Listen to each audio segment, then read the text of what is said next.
Hey, I'm Shane Varco, the Executive Director of the Dalgarno Institute. Welcome to our Dalgarno Institute's no-brainer resiliency building sessions.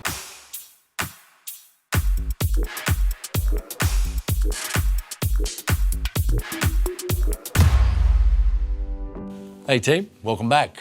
This is part 2 of Improve Your Mental Health Without Drug Use. So, paying the cost. What does drug use cost us? These are escalating costs. They continue to rise each year, particularly from illicit drugs, but also from the legal drug of alcohol. Just some data that, it's probably not the latest data, but it's hard to get hold of and it's emerging all the time. But 46.4 million people worldwide have estimated to be dependent on illicit drugs. 46.4 million are dependent on illicit drugs. That means they've got a real problem with this, not just popping a pill and smoking a joint. They've got a problem with this, serious problem. Deaths due to illicit drugs have increased by 32% in 10 years. Death use to drugs, because again, stronger, potent, more potent drugs, more people using it, and experimenting with drugs, it all adds to that sad statistic. Australia is one of only 2 high-income countries, along with the USA, where drug use disorders were in the top 10 causes of disability. Really, really important. It's from the Lancet. Years of life lost and years lived with disability increased significantly for drug use disorders over that same time. Tobacco, alcohol and illicit drug use are among the largest risk factors. Illicit drug use was an increasing cause of disability due to increasing global prevalence. 30% increase in exposure, and that's really important. Exposure, in other words, availability, promotion, accessibility, all those kind of things. By contrast, tobacco and alcohol attributable burden fell slightly. Again, we're pushing back against alcohol and tobacco, but we're seeming to be not caring too much about illicit drugs or even being more permissive about those. It's interesting to note in the last 2 or 3 years, a number of celebrities, young and aging celebrities, have come out and talked about their marijuana use and why they've stopped. As you can see here, Stormy, why he gave up cannabis for mental health issues. You can see Will Smith's daughter, when she stopped smoking weed, was a really big eye-opener for her, she said. There are so many people that I call friends in my life who just kind of like drifted away. It really made me think like, this is really interesting. So, and we've talked about that before. The stoner relationships just aren't real. Drug relationships aren't real. They're around an event, they're around an experience, they're around a heightened emotion. They're not about engaging in a really caring relationship. Justin Bieber, when he talked about his drug use, says, I was like dying. People don't know how serious you can get. It's legit, it's crazy. Now these guys are really, really serious about this. Of course, Chris Evans, Captain America. Weed zaps my energy, he said, and it's one of the things that gets in the way of being who he is. I was interested to find out Ed Sheridan. He stopped using weed. He said this, I love this quote. I've stopped smoking weed. I found myself just sitting at home watching films. I only ever create when I'm sober. Interesting, they talk about marijuana being the great creative motivator, and in fact it's not, and we know from the science that it's not the case. I like to be alert, said Sharon. I find most ideas happen when you have a cup of tea. In other words, all my faculties are there. I can use my brain and my skill and my talent to really come up with something good. And of course, recently, the great legend Bruce Springsteen came out and talked about his sobriety for many years and what it meant to him. Mental health issues, I had to address those, and self-medicating with illicit drugs wasn't an option for me. I got therapy and so kept out of that space. And these creative people all found, unfortunately by sad experience, that drug use is just not helpful. Creativity-wise, relationship-wise, they just don't add value. And so they step out of that space. Quote of the moment. You cannot heal in an environment that made you sick. Joseph Romano, great quote. You cannot heal in an environment that made you sick.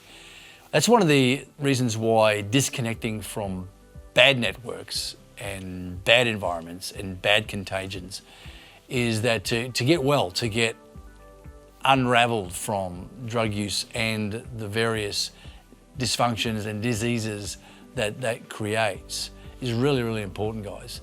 Finding new networks, healthy friendship groups. Not always easy if you're really entrenched in that space, but it's really important to have those. Again, they're getting back to that chime model and that five-finger network model, that we really need to have healthy and good relationships to help us do that, because you cannot get better staying in a toxic environment. And drug-using environments are toxic. They're just toxic. There's no getting around it. And any pro-drug activist who said otherwise is just trying to sell you something. They are toxic environments. I'm going to show you an excerpt from our I Wish I Never DVD curriculum. And this is a short piece taken from our damage control. Listen to some of the stories here. They're not horror stories, scare stories, they're just real stories from real clinicians who have engaged in the sector with people that come from all sorts of backgrounds, and the damage done from short-term use, long-term use, and just one-off use. And so again, finding environments that are healthy and safe to help you make smart decisions, really important.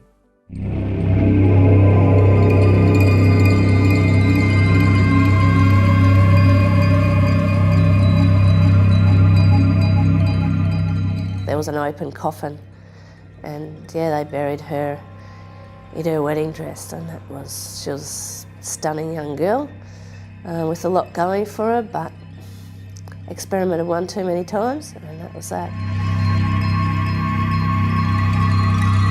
75% of people who come in were under the influence of some kind of a drug or alcohol at the time they committed a crime.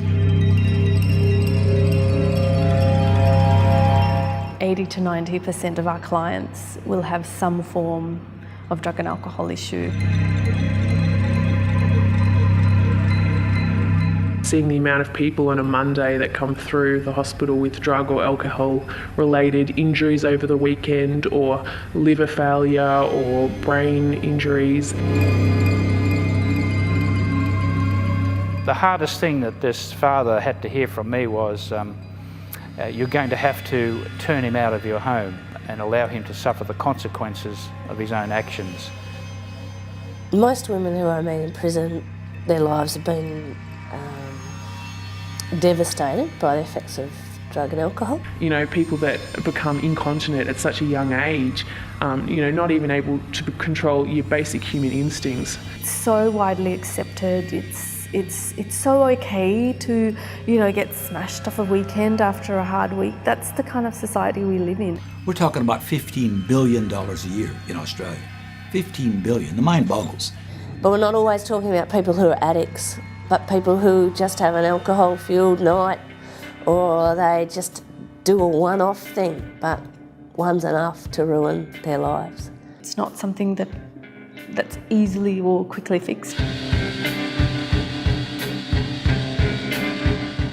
Well, it is okay not to drink. It's all right if you choose not to drink, that's okay. And the radio announcers say, well, everyone drinks. First of all, everyone doesn't drink, but the assumption is everyone drinks, therefore it must be okay. It's part of everyday life. Practice looking into the future to see the consequences of your actions, or to see the benefit of the decisions you're making now. The pain of the consequences of what you might be looking at may be too much for you to bear.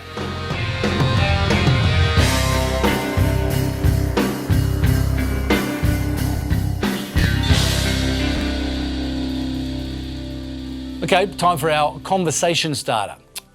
Now, I want you to share with the group, and if it's a safe, caring, protected space, whether it's with your parents or with your coach, your team, this has got to be a safe place, guys. And again, talking therapies work best, and your networks work best in a safe, confidential place. Really, really important. So first question for you is, who in the group figured out that the cost was much more than money? Who figured that out? Or are you just figuring that out now? Number two, what are some of the real and painful costs of drug use you think may be in play? Now, you've got some hints from what we've just seen, but what do you think are some of the real and painful costs of drug use? Have you experienced, or do you know someone who has experienced the awful cost of drug use, or someone else's drug use? Do you know anyone in your world that's in that space right now? And are you safe and comfortable, and with confidentiality and protecting them as well? Talk about what that looks like and how that affects you and affects their family, and what are the real costs for them. And finally, I want you to discuss this as a group. I want you to just talk about this, really thrash this through. Would making drugs and drug use easier and more permitted heal or worsen those scenarios? Would it make those messy, horrible experiences you just shared better or worse by making drugs easy to get, legal, promoted more available? in a safe and confidential way, just share that with your group right now. Just a quick look at a thing we call breaking the sadness cycle. It's interesting, self-focus and not sadness was a greater contributor to substance engaging. Isn't that interesting? Not the sad feelings, but self-focus. Self-focus was the major issue here. But minimizing sadness was an important aspect. Rewiring and recalibrating are really important. There are, as we've talked about previously, there are healthy ways to process sadness. Again, talking therapies is a really good start and one of the best ways forward.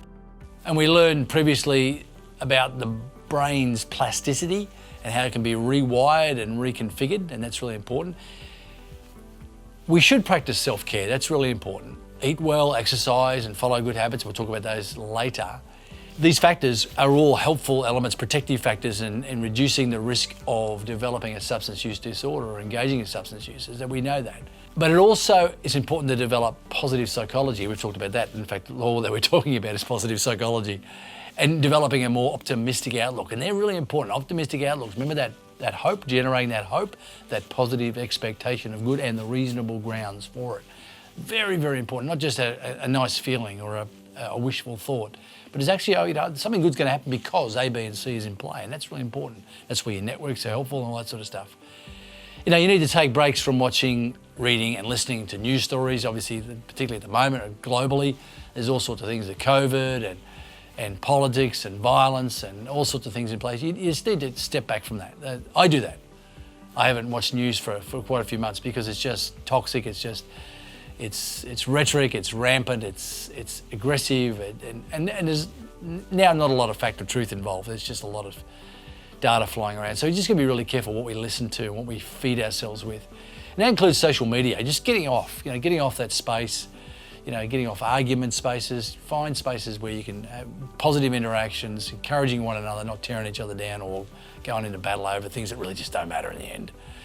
Take care of your body. Of course, we talk about this. We're going to talk about this at length moving forward. And that means exercise, right diet. We're going to go into those in the next few minutes. But obviously, staying away from alcohol and other drugs is a key element here. Really, really important. So, breaking that cycle. Just want to show you this video clip about how to improve your well-being through better brain connectivity. Great clip. It's fast, it's furious, and play it back a few times to listen to it. But this is how to improve your well-being through better brain connectivity. And again, we're going to bounce out of that video and look at some of those factors close up. We've all heard the phrase, get your creative juices flowing. Weird as it sounds, there may be some truth to the term creative juices, which I will stop saying right now because it feels weird to say. Meet BDNF, also known as brain-derived neurotrophic factor. BDNF isn't a synthetic creativity juice you can just grab at Costco. The role of BDNF is stimulating, maintaining, and supporting neuronal growth in your nervous system, helping make more connections in your brain. Those increased synaptic connections can help you get out of that creative rut. And how is it released? Exercise. And I'm not talking CrossFit, Zumba, or Millie Rocket on every block. Lighter exercise, like walking, can help you get some BDNF in your system. BDNF is integral to processes of learning and memory, and if you need more proof that it's important, there's significant evidence that Alzheimer's, Parkinson's, and Huntington's disease patients have less BDNF in their brains. So, getting those levels up early in life could help stave off those neurodegenerative diseases. Write a little, walk a little. If you get blocked, take a walk. If the juices ain't flowing, get up and get going. Honestly, what am I doing here? I should be writing science mixtapes and selling them in Times Square.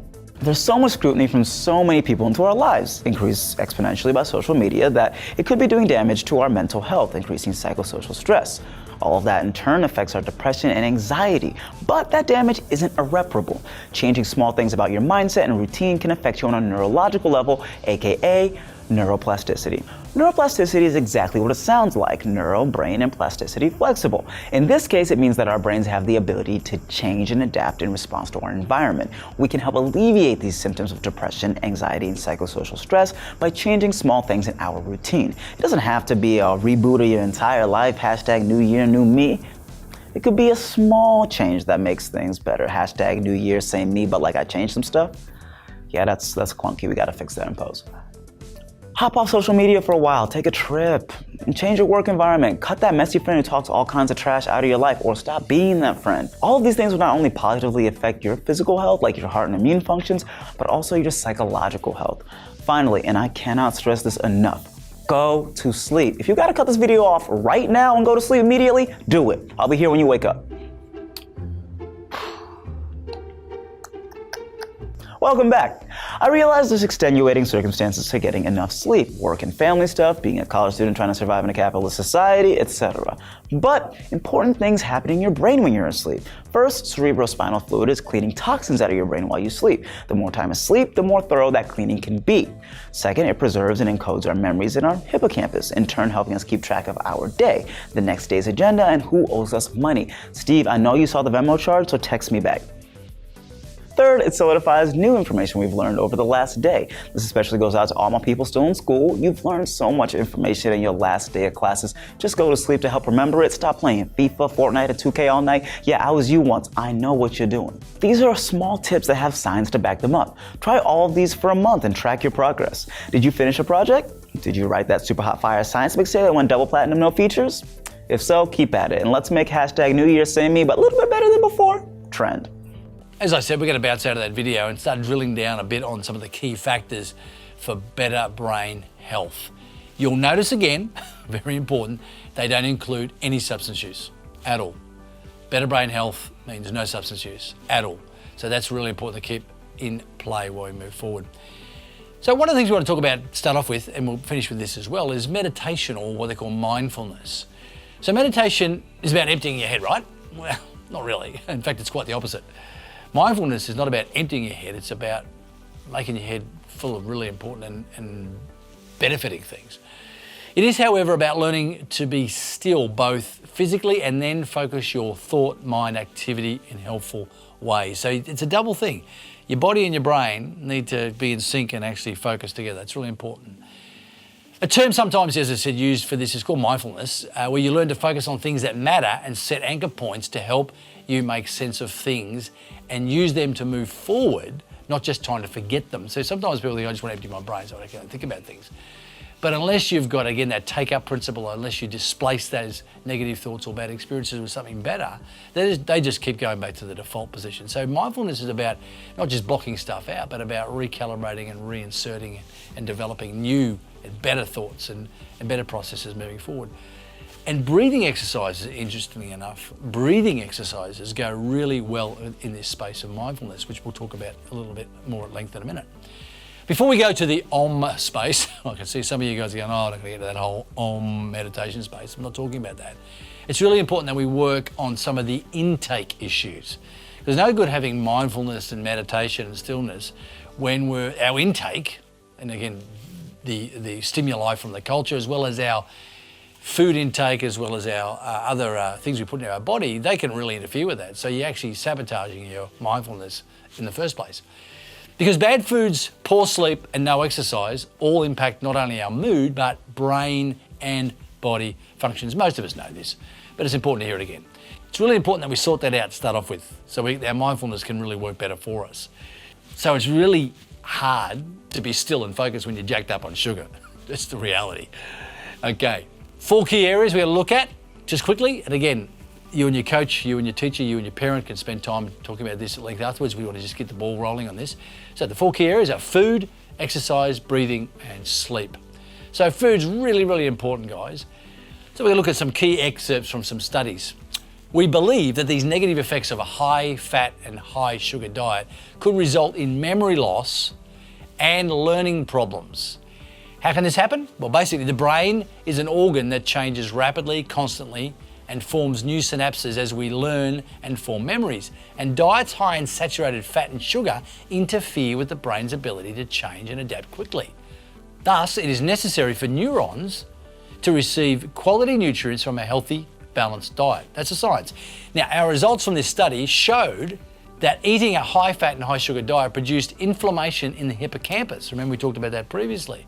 Because astrocytes and microglia become activated in response to the harmful environments. Just like your brain responds badly to harmful environments, so do we. We're in harmful environments. Interestingly, same factors in play. Studies done by us and by other scientists have found that a type of fat called saturated fats, which is very abundant in processed foods, can directly damage neurons by changing the way they use energy and by increasing molecules that cause stress and inflammation. See, this is interesting. The diet can generate stress factors in your brain, which is really important. Now, it's interesting. There are 7 foods, there's more than 7, but there's 7 foods simply that may help you develop a good brain. They're found from the evidence. Eggs, Greek yogurt, greens, fish, nuts and seeds, oatmeal, and apples and plums. Now there are more, of course, but just investigate that data and check those out. They can be really useful. So that's kind of food, but what about exercise? Now this is interesting. There's lots of data out there about exercise, so we really want to try and make this as simple but as broad as possible so you can have a play in this space. Activity, no matter what it looks like, is important. Movement and activity are important. So you just get that in your head to start with. Movement and activity are important. Sitting in front of a video game for 10 hours a day, 9 hours a day, 4 hours a day, 2 hours a day is not helpful without a lot of activity, physical activity to bounce out of that. There are different ideas and different benefits around exercise. Movement's key, guys. What these scientists did is they just put rats through some different regimes and they put rats through strength training and rats through aerobic training and see what different results. It was interesting that rats that did strength training and interval training did not see much improvement. But when it came to aerobic training, the researchers noticed that the aerobic exercise rats had the greatest increase in the new neurons and therefore had the largest BDNF increase. Now we talked about that earlier and you saw it in that video about BDNF. Weight training, interesting, those that did strength training had a 46% lower chance of early death than those who did no weight training. So weight training is important as well. Now interval training can work like aerobic training. So all these factors work. In other words, there's no exercise that's really bad for you, but some have different elements of benefits and different elements of helping you strengthen certain areas. So looking at weight training, aerobic, movement, all important. Now also they noticed that motivation matters. Motivation matters. If someone was compelled or forced to do exercise, and this is why it's important to find exercise that you enjoy, then it increased the cortisol levels. Now the cortisol level starts to fight against your calorie burning level of fat in your body. So it's really important to find something that you actually like doing. So I know I'm not a big exercise fan, guys. Especially at my age, the older I get, it's hard work. It's a discipline for me, but I love playing basketball. I just love that. It's great fun, especially with other guys. Unfortunately, we just can't get together. But playing with someone else, enjoying the movement and having fun doing the exercise is also an important factor. Of course, just because you don't like exercise doesn't mean you shouldn't do it. Doing some exercise is better than doing none, so that's really important. Okay, just a quick video clip on, is exercise good for your brain? Check it out. We've all bought a gym membership we never used. It's what New Year's resolutions are for. But you might be a little less shy of the treadmill if you knew working out didn't just tone your bum, but your brain. Here's how. Your brain makes up just 2% of your body weight, but it's very greedy, sucking up 1/5 of the oxygen you take in. When you start exercising, blood flows to your brain, carrying extra oxygen and nutrients to your neurons. It seems your brain is poised to take advantage of this feast. Scientists think that the increase in oxygen may help stimulate the production of new nerve cells in the hippocampus, known as neurogenesis. And as neurons are responsible for perception, memory, and everything else in the brain, increasing their number is like building your money reserve for a rainy day, when your brain is damaged from disease or loses nerve cells as it ages. These extra neurons add up and become part of what scientists have coined brain reserve. And that's not all. Researchers are finding that exercise may also help your brain, even after it's become damaged. One study put a group of 70 to 80-year-old women with mild cognitive impairment through a 6-month boot camp, pumping iron 2 days a week.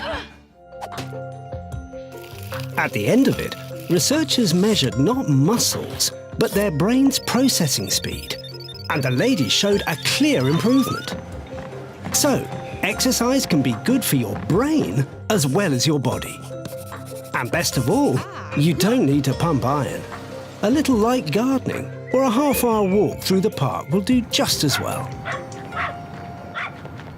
Our third issue we looked at here is breathing. And this is really fascinating, guys. And it's something I've discovered more of recently. I think I've mentioned this previously, that those who made the mistake of taking up drugs in the first place, but then even worse, become dependent and addicted to them and then having to work through exiting drug use and the long journey that was. It was hard work.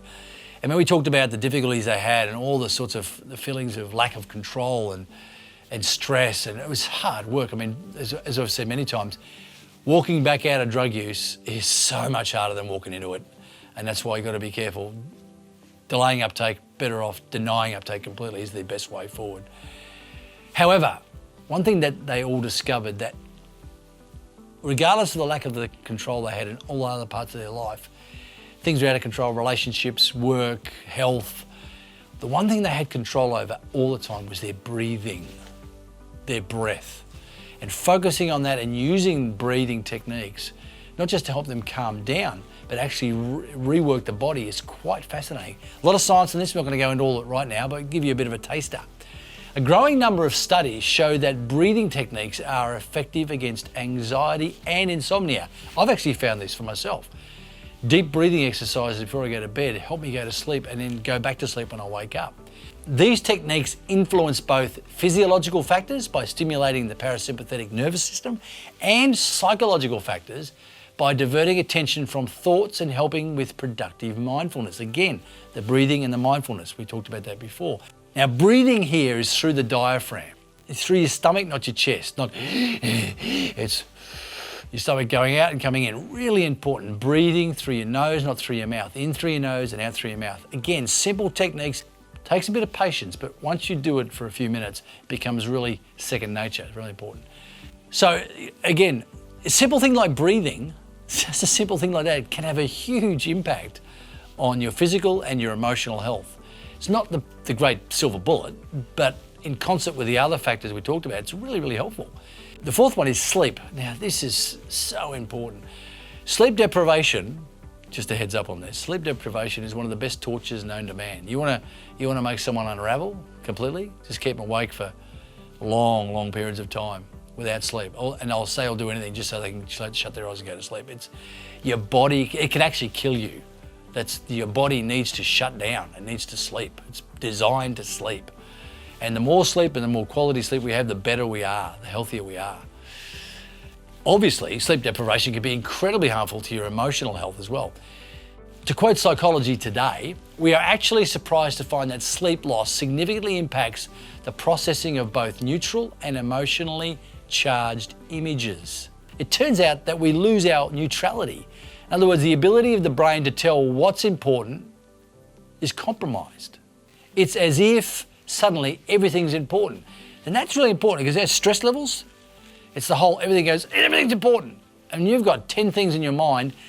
8 could be not that important, but if your sleep deprivation makes you see it as important, then all of those 10 issues hit the 10 needle mark. They're peaking. They're all peaking.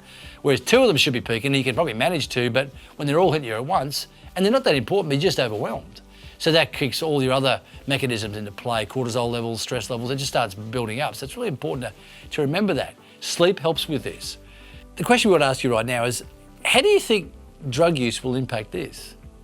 Now, if you're getting enough sleep, you're less likely to feel like rubbish and therefore reach for the quick fix, the Red Bull, which is not helpful. It's just not helpful. Yeah, sure, might jack you up, but what it's doing is undermining all the other helpful and healthy systems. And unfortunately, some people think, oh, well, I just need to keep going, so I'll keep self-medicating. In fact, if you're feeling really tired and you're not sleeping properly and you're not getting enough sleep, and using Red Bull, for example, or a high caffeine stimulant, or worse, other drugs to jack you up, to keep you going, is only just undermining your overall health and your ability to sleep properly as well. So you're creating a vicious cycle of dysfunction that's not going to help you in the long run. So the short and long-term harm is going to continue to grow. Of course, if you're having serious sleep problems and you can't sleep, and there's all sorts of factors involved, seeing the medical professional, remember that medical professional on your network, your 5-figure network, seeing them and talking to them about that and getting proper prescription medicine that may help you, that's where you start. Self-medication with these other issues isn't going to help in the long run, it's only going to make it worse.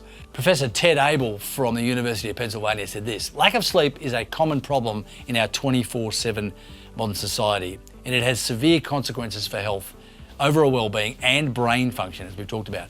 What is perhaps most striking is that these neuronal connections are restored with several hours of recovery sleep. Thus, when subjects have a chance to catch up on much needed sleep, they are rapidly remodeling their brains. So even though you have long periods of time where you're not sleeping well, even catch-up sleeps, even sleeps during the day or having a sleep in on the weekend, not staying up till 1 in the morning and going to bed normal time and staying in bed, resting longer, that can help. Okay, time for quote of the moment. Stanford University psychologist Kelly McMonigal said this: "When you ask the brain to meditate, it gets better, not just at meditating, but at a wide range of self-control skills, including attention, focus, stress management, impulse control, and self-awareness."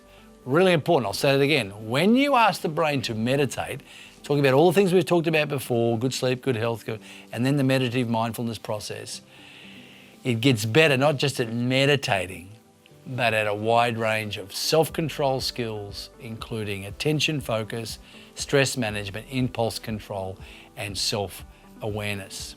So back to that mindfulness toolkit we talked about at the start. We're going to bookend this session with this. Important again to reiterate, stillness in both body and mind. That means no screens or distractions. Reduce the sensory overload for this process. In other words, get that stuff out of your space. Time disconnected from the noise of the daily grind is important. Lots of opinions on this, but sure, the longer we spend meditating, the better. Most of the literature recommends to start small and a couple of times a day, say 5 minutes a day, twice a day, sit still, all those distractions gone, breathing exercises and reflecting and with mindfulness technique. But try and work your way up to over the couple of weeks to 15 to 20 minutes twice a day. And they find that that works best for developing mindfulness and all the positive factors that come from that. When it comes to that twice a day, we encourage you the second time, do it just before you go to sleep. So you're in bed, you do your mindfulness, your 5 minutes or 10 minutes with your breathing. That'll really help you drift off to sleep. It's time for our how not to say yes to brain messing weed. This is a great video put out by Turning Point, and it goes into how the teenage brain works on cannabis. Check this out. During our teenage years, how we interact with the world changes. We seek out new interests and experiences, take more risks, and spend more time with our friends and less with our family. These behaviours have developed through evolution to make sure we push ourselves so that we learn to become independent from our parents. By putting ourselves in new and challenging situations, different parts of our brain learn to work together, forming brain circuits that can communicate with each other rapidly to help us respond in different ways. Ensuring that our brain is wired in the right way during the teenage years with strong and healthy brain circuits is critical to our future and how we get the most out of life. 3 of the most important circuits that are developing during this period are those involved in learning and memory, motivation, and mood. Learning and memory circuits control our ability to receive, store, and recall information. Our motivation circuit is supported by an inbuilt reward system that helps us to decide if something is important and whether we should do something to get it. Our mood is shaped by emotional circuits that interpret how we experience and react to different situations and interactions. Making sure these particular circuits wire in the right way during our teenage years is the brain's own occupational health and safety team, the endocannabinoid system. The endocannabinoid system is a complex and delicate brain system which helps to fine-tune communication within these circuits, ensuring the wiring is assembled correctly, damaged cells are repaired, and the right connections are strengthened for the future. When looking into the effect of cannabis on the brain, scientists found that we naturally produce a brain chemical called anandamide that is similar to cannabis.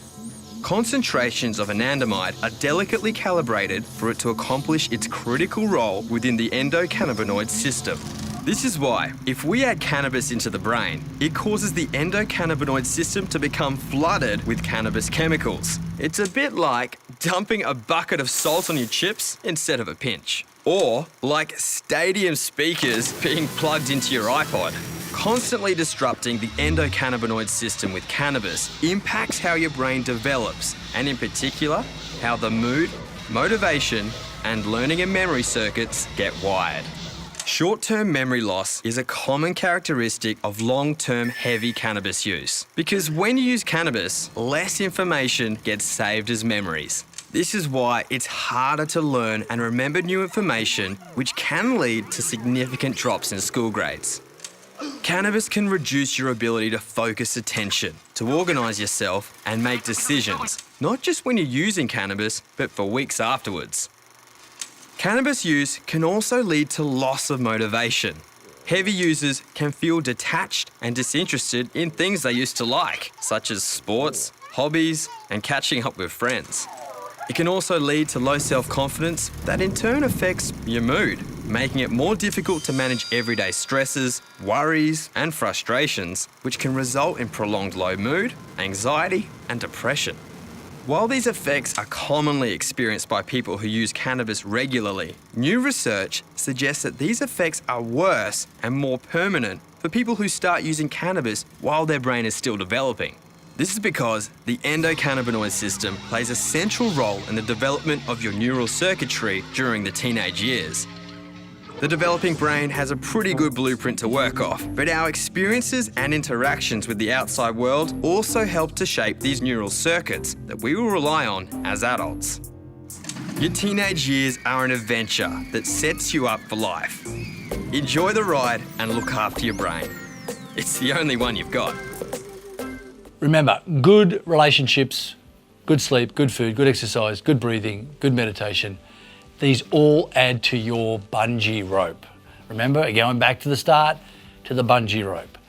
That cord that helps you, doesn't stop you from falling because life can push us in places where we do fall, but it does help you bounce back. You just don't go splat. And the stronger the bungee rope, the more you bounce and the less you go splat, and that's really important. So these all add to that. Your problem solving skills, your persistence of will, and again, your hope.